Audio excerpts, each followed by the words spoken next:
반갑습니다. 여러분의 건강한 삶을 위한 등대지기 김 박사입니다.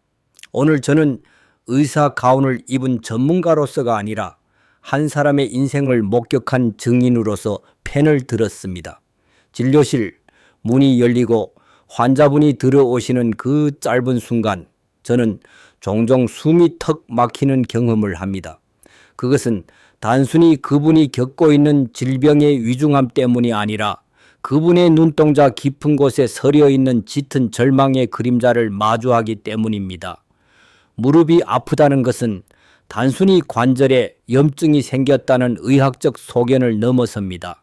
그것은 내가 가고 싶은 곳을 내 의지대로 갈 수 없다는 자유의 박탈이며 사랑하는 사람들과 함께 발맞춰 걸을 수 없다는 관계의 단절을 의미합니다.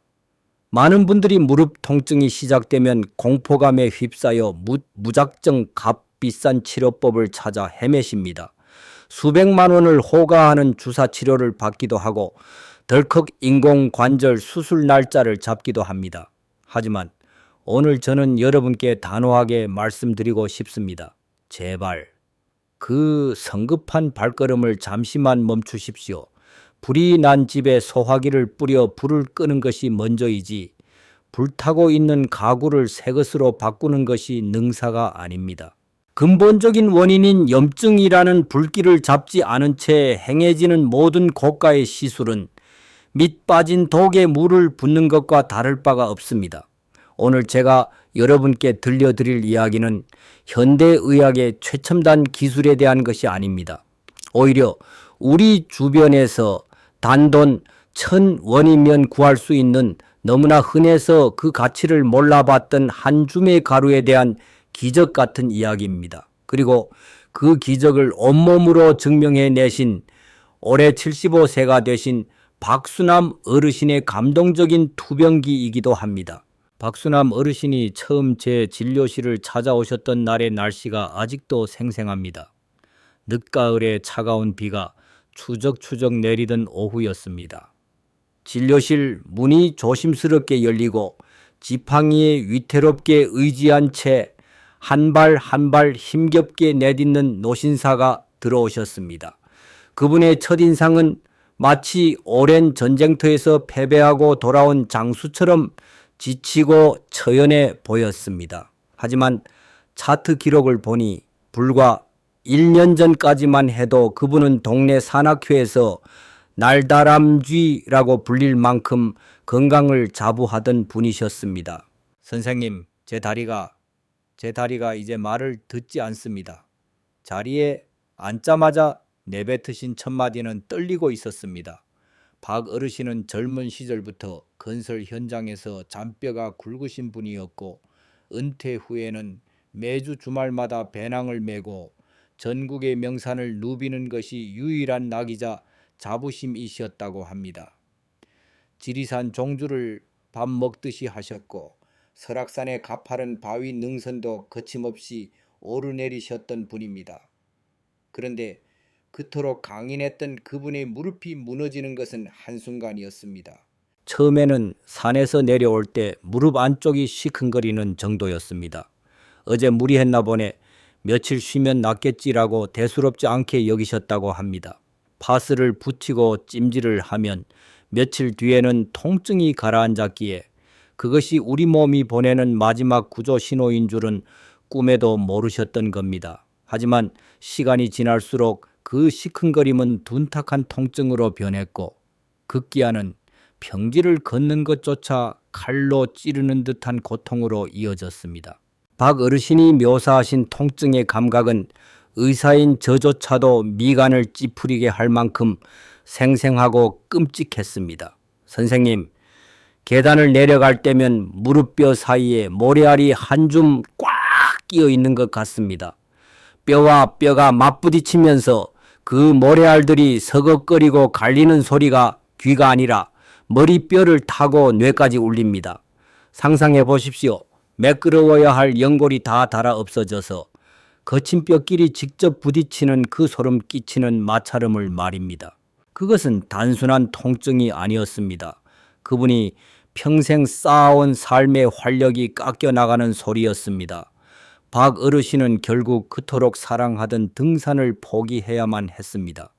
산악회 총무에게 전화를 걸어 이번 주는 쉬겠다라고 말하던 날 수화기를 내려놓고 베란다 창밖에 산을 바라보며 하염없이 눈물을 흘리셨다고 합니다. 하지만 비극은 거기서 끝나지 않았습니다.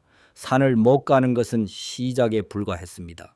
통증은 그분의 일상 전체를 집어삼키기 시작했습니다. 동네 친구분들이 날도 좋은데 공원 산책이나 가자 라고 전화를 걸어와도 아픈 다리 때문에 뒤처져서 민폐를 끼칠까봐 거짓 핑계를 대고 피하게 되셨습니다. 오늘은 몸살기가 있네, 집에 손님이 오기로 했네 라는 거짓말이 늘어갈수록 그분은 스스로를 집이라는 감옥에 가두게 되었습니다. 나중에는 집 앞 5분 거리에 있는 슈퍼마켓에 가는 것조차 두려운 일이 되었습니다. 횡단보도에 파란 불이 깜빡일 때 예전 같으면 가볍게 뛰어서 건넜을 그 짧은 거리가 이제는 건널 수 없는 강처럼 느껴졌다고 하십니다.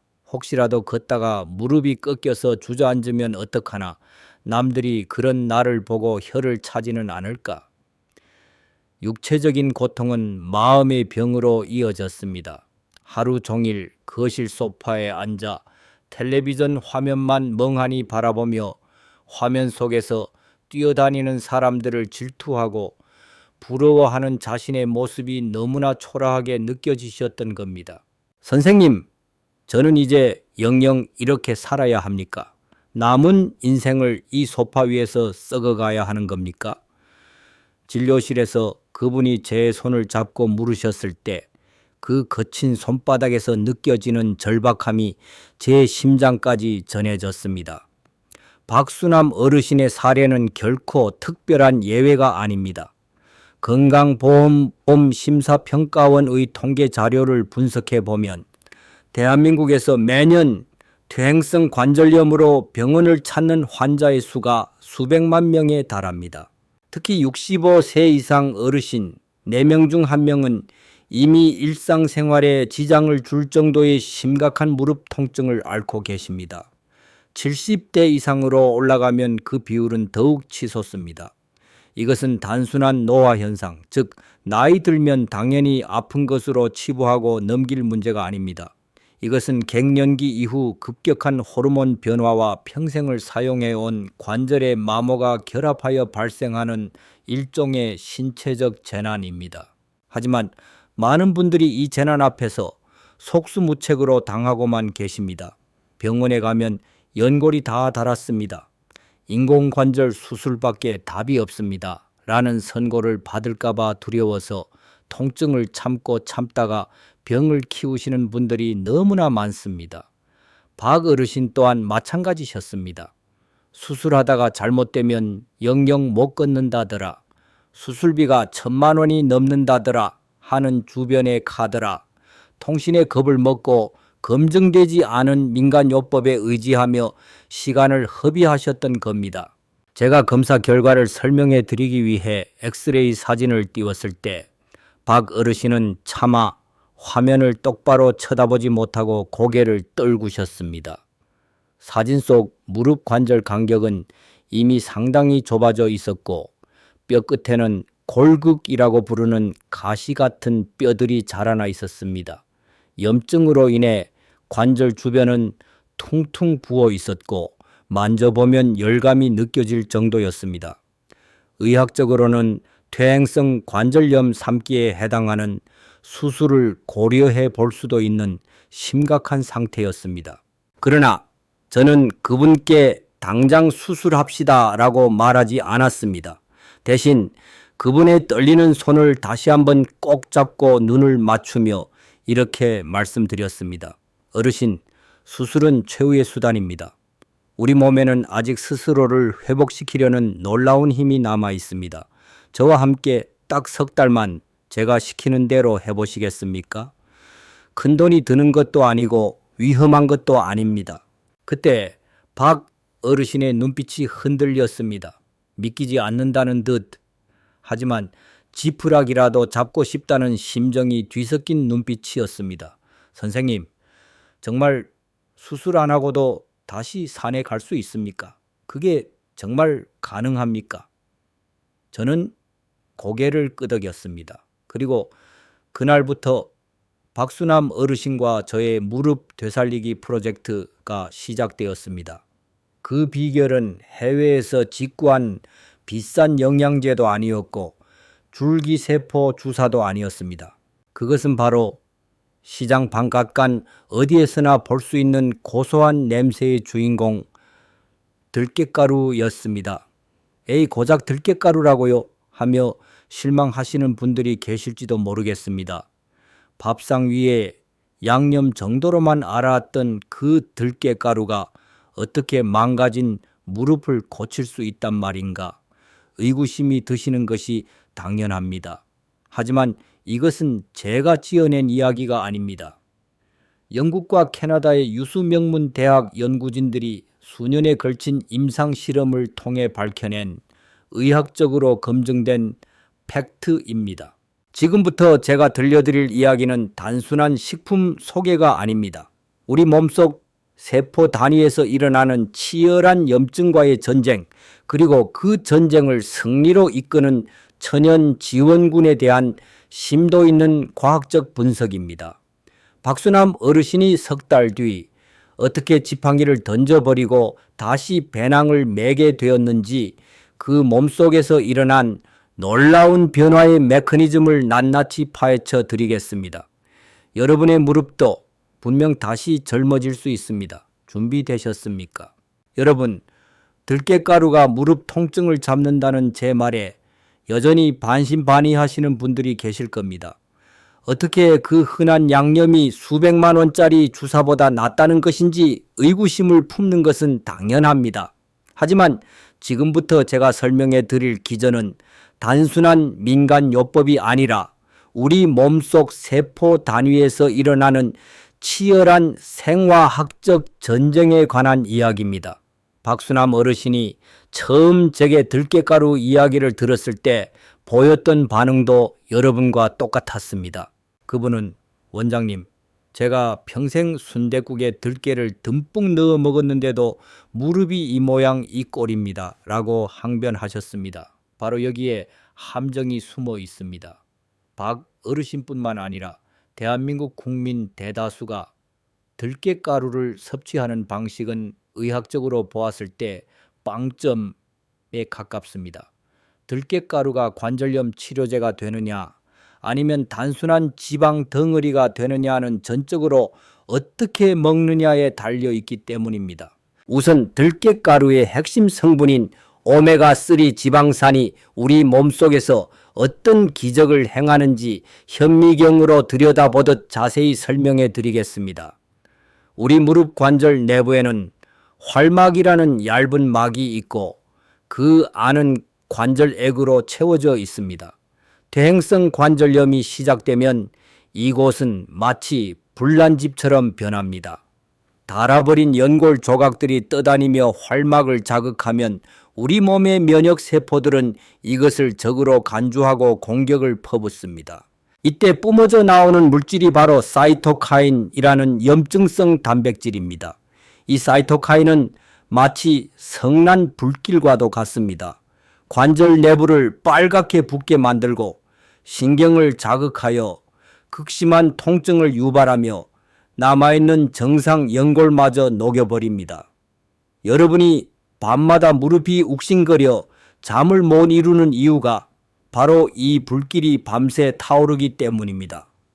그런데 들깨 속에 풍부한 알파린 올렌산이 투입되면 전세가 역전됩니다. 이 알파린 올렌산이 체내로 흡수되어 간을 통과하면 그중 일부가 EPA와 DHA라는 강력한 항염증 물질로 변신을 합니다. 여기서 EPA는 관절이라는 화재 현장에 투입되는 최정계 소방대원과 같습니다. 이들이 혈관을 타고 무릎 관절에 도착하는 순간 미친 듯이 날뛰던 염증 유발 효소들의 활동이 억제되기 시작합니다. 불길이 잡히면서 붓기가 빠지고 열감이 사라지며 통증이 진정되는 것입니다. 놀라운 수치 하나를 말씀드리겠습니다. 흔히 오메가3 제왕이라고 불리는 연어 100g에는 오메가3가 고작 0.3g 들어있을 뿐입니다. 하지만 들깨 100g에는 무려 25g이 들어있습니다. 단순 계산으로도 들깨가 연어보다 80배 이상 강력한 염증 억제 잠재력을 가지고 있다는 뜻입니다. 고등어와 비교해도 8배가 넘습니다. 이것이 바로 제가 비싼 수입, 생선 오일 대신 들깨를 권하는 이유입니다. 하지만 박수남 어르신이 그동안 효과를 보지 못했던 이유는 두 가지 치명적인 실수 때문이었습니다. 첫 번째 실수는 바로 온도였습니다. 박 어르신은 펄펄 끓는 뜨거운 국물에 들깨가루를 넣어 드셨습니다.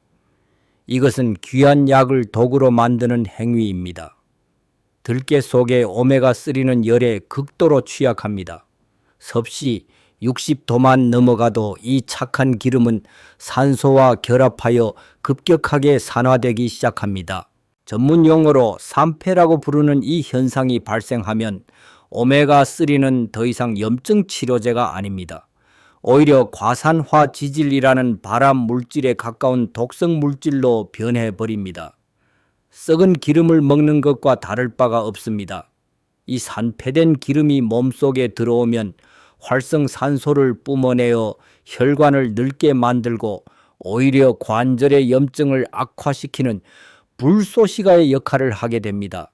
그러니 뜨거운 국물에 넣어 드셨던 분들은 지금껏 무릎을 더 아프게 만들고 계셨던 셈입니다.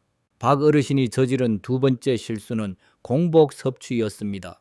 몸에 좋은 거니까 아침에 눈 뜨자마자 먹어야지 하고 물에 타 드셨던 것입니다. 하지만 오메가3는 말 그대로 기름입니다. 물과 기름이 섞이지 않듯 우리 장에서도 기름은 그냥 흡수되지 않습니다. 기름을 잘게 쪼개서 장벽으로 스며들게 하려면 반드시 담즙이라는 소화액이 필요합니다. 이 담즙은 우리가 밥이나 반찬 같은 음식을 씹어서 위장을 자극할 때 쏟아져 나옵니다. 빈속에 들깨가루만 털어 넣으면 담즙이 분비되지 않은 상태라 그 귀한 성분들이 흡수되지 못하고 대장을 통해 그대로 배설되어 버립니다. 비싼 돈 주고 사서 화장실 변기에 버리는 꼴입니다. 따라서 들깨가루는 반드시 식사 직후 위장이 활발하게 움직이고 담즙이 콸콸 쏟아져 나올 때 드셔야 흡수율이 3배 이상 높아집니다. 이 타이밍 하나가 약효를 결정짓습니다. 제가 이 원리를 박수남 어르신께 설명해 드렸을 때 그분은 무릎을 탁 치며 탄식하셨습니다. 아이고 선생님, 제가 그동안 무식해서 제 무릎을 망치고 있었군요. 그날 이후 박 어르신은 섭취 방법을 완전히 바꾸셨습니다. 아침 식사를 든든히 하신 직후 천과 비슷한 미지근한 물이나 두유 한 잔에 생들깨가루를 딱 한 스푼 타서 드시기 시작했습니다. 여기서 또 하나 주의하셔야 할 점이 있습니다. 바로 보관입니다.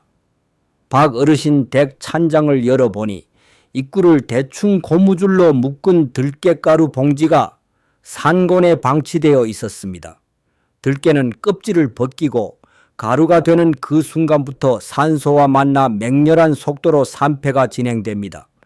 방앗간에서 갓 빻아 온 고소한 향기는 일주일만 상권에 두어도 쩐내로 변합니다. 그 쩐내가 바로 기름이 썩고 있다는 신호입니다. 이미 산패된 들깨가루를 먹는 것은 염증 덩어리를 먹는 것과 같습니다. 그래서 저는 박 어르신께 당장 그 오래된 가루를 버리게 하고 방앗간에서 새로 빻은 가루를 밀폐 용기에 담아 냉동실에 보관하도록 지시했습니다. 냉동 보관은 산패 속도를 늦추는 유일한 방법입니다. 먹을 때만 잠깐 꺼내고 바로 다시 넣는 습관, 이것이 여러분의 연골을 지킵니다.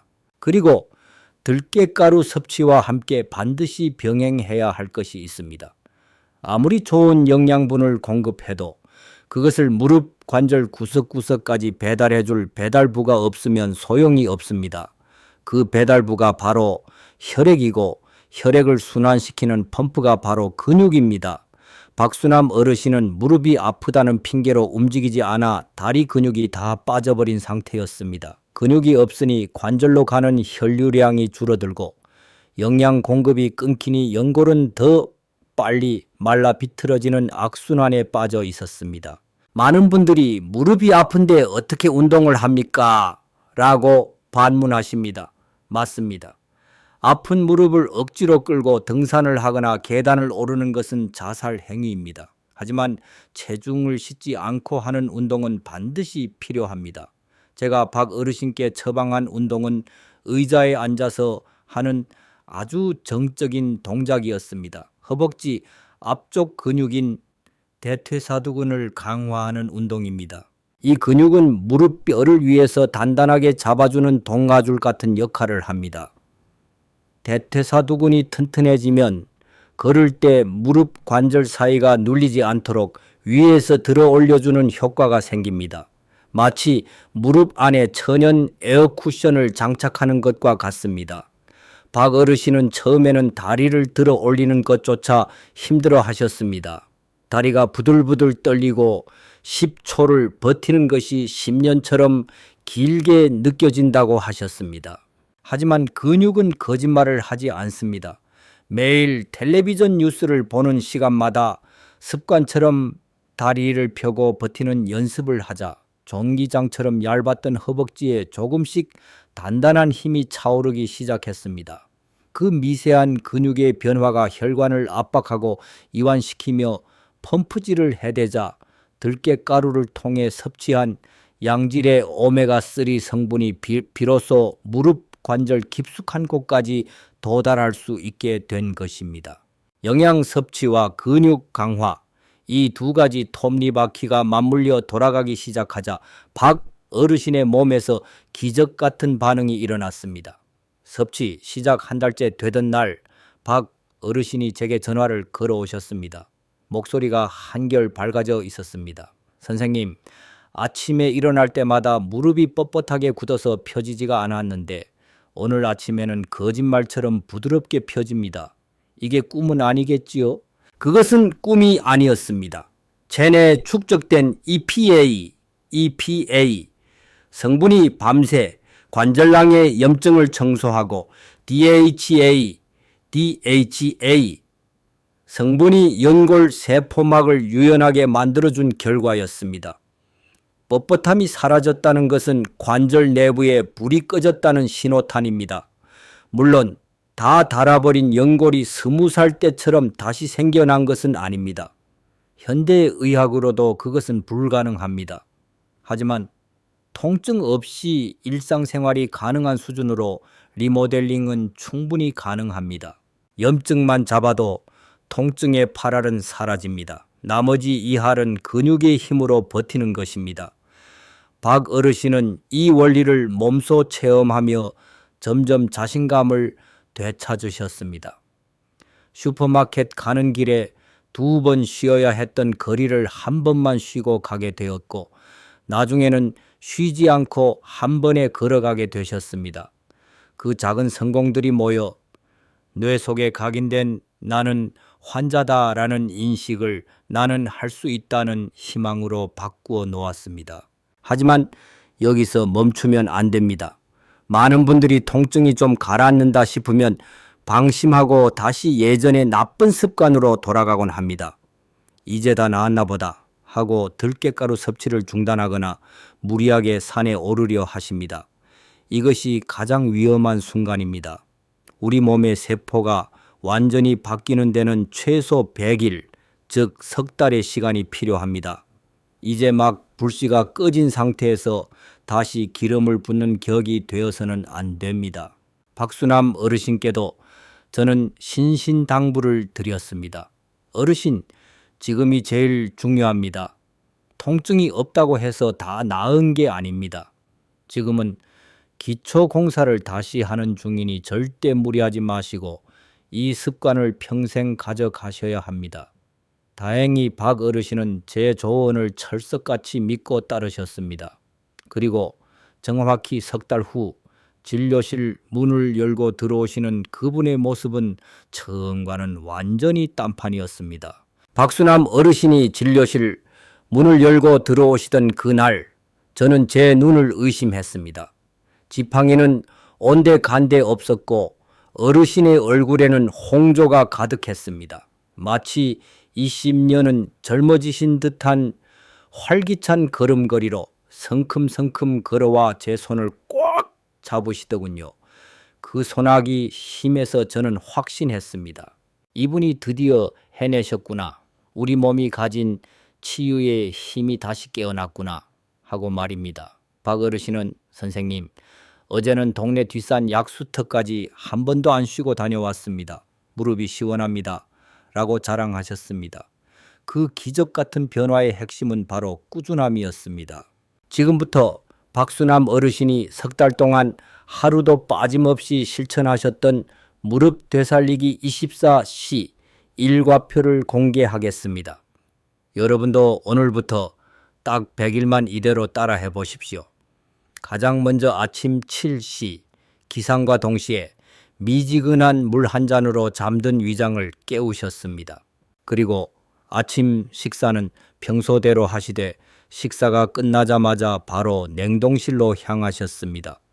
미리 소분해 둔 생들 깨가루 한 스푼을 꺼내어 미지근하게 든 무가당 두유에 타서 드셨습니다. 우유가 소화가 안 되시는 분들은 두유나 귀리 우유가 최고의 궁합입니다. 왜 하필 두유일까요? 두유 속에 들어있는 식물성 단백질은 들깨의 오메가3 지방산과 결합하여 흡수율을 극대화해 줍니다. 또한 들깨 특유의 비릿한 향을 고소한 맛으로 덮어주어 매일 먹어도 질리지 않게 해줍니다. 박 어르신은 이것을 내 무릎을 위한 모닝커피라고 부르며 즐기셨습니다. 절대로 잊지 마십시오. 꿀떡꿀떡 급하게 마시는 게 아니라 입안에서 오물오물 씹으면서 침과 충분히 섞이게 한 뒤 천천히 넘기셔야 합니다. 우리 침 속에 있는 효소가 1차적으로 영양분을 분해해야 위장에서도 탈이 나지 않고 온전히 흡수됩니다. 아침 식사 후 8시가 되면 박 어르신은 거실 소파에 앉아 무릎 경호원 운동을 시작하셨습니다. 텔레비전 뉴스를 보면서 의자에 깊숙이 엉덩이를 붙이고 앉습니다. 그리고 한쪽 다리를 바닥과 수평이 되도록 쭉 펴서 들어 올립니다. 이때 발끝은 몸쪽으로 당겨야 합니다. 허벅지 앞쪽 근육이 단단해지는 것이 느껴지실 겁니다. 그 상태로 마음속으로 5초를 셉니다. 하나, 둘, 셋, 넷, 다섯, 그리고 천천히 내립니다. 반동을 이용해 휙 던지듯 올리는 것은 절대 금물입니다. 천천히 근육의 힘으로만 들어 올려야 관절에 무리가 가지 않습니다. 이 동작을 양쪽 번갈아 가며 각각 10번씩 총 3세트를 반복하셨습니다. 처음에는 다리가 부들부들 떨리고 쥐가 날 것 같다고 하셨지만 일주일이 지나자 허벅지에 알이 배기는 기분 좋은 통증을 즐기게 되셨습니다. 이 근육이 바로 무릎뼈를 지탱하는 천연 보호대가 됩니다. 점심 식사 후에는 반드시 20분 정도 평지를 걸으셨습니다. 이때 중요한 원칙은 경사 없는 길이어야 한다는 점입니다. 오르막이나 내리막은 아직 약한 무릎에 독이 될 수 있습니다. 아스팔트보다는 흙길이나 학교 운동장 트랙처럼 충격을 흡수해 주는 곳이 가장 좋습니다. 박 어르신은 걸을 때도 저와의 약속을 철저히 지키셨습니다. 바로 보폭을 좁게 하라는 것이었습니다. 보폭을 넓게 하면 발을 디딜 때 무릎에 가해지는 하중이 체중의 3배까지 늘어납니다. 평소보다 반뼘 정도 좁게 종종 걸음 걷듯이 사뿐사뿐 걷는 것이 핵심입니다. 저녁 식사 때는 단백질 반찬을 꼭 챙겨 드셨습니다. 두부, 계란, 콩자반 같은 식물성 단백질 위주로 섭취하여 낮에 운동으로 자극받은 근육이 밤사이에 회복되고 굵어질 수 있도록 재료를 넣어주는 것입니다. 들깨가루의 지방 성분과 단백질은 최고의 파트너입니다. 그리고 잠들기 전 박 어르신은 하루를 마무리하며 온 찜질을 하셨습니다. 낮 동안 고생한 무릎의 긴장을 풀어주고 혈액순환을 돕기 위해서입니다. 너무 뜨겁지 않은 따뜻한 수건을 무릎 위에 10분 정도 올려두면 관절액의 점도가 낮아져 다음날 아침 뻣뻣함이 훨씬 덜해집니다. 하지만 여러분, 아무리 좋은 약도 과하면 독이 됩니다. 들깨가루 섭취 시 반드시 주의하셔야 할 분들이 계십니다. 만약 심장질환이나 뇌졸중 예방을 위해 아스피린이나 와파린 같은 항근고제를 복용 중이시라면 섭취량을 반 스푼 이하로 줄이셔야 합니다. 오메가3는 혈액을 묽게 만드는 성질이 있어서 약물과 함께 과도하게 섭취할 경우 지혈이 잘 안 되거나 멍이 쉽게 들 수 있습니다. 또한 수술이나 발치를 앞두고 계신 분들도 최소 2주 전에는 섭취를 중단하셔야 출혈 위험을 막을 수 있습니다. 신장이 좋지 않아 칼륨 배출이 어려우신 분들도 주의가 필요합니다. 들깨는 식물성 지방이라 비교적 안전하지만 콩이나 두유와 함께 드실 때 칼륨 수치가 높아질 수 있으므로 주치의와 상의하시는 것이 안전합니다. 건강은 내 몸의 상태를 정확히 아는 것에서 시작됩니다. 박 어르신의 친구분 중에는 나는 소화가 잘 안 되는데 어떡하냐 라고 걱정하시는 분도 계셨습니다. 평소 위장이 차갑고 설사를 자주 하시는 분들은 들깨가루를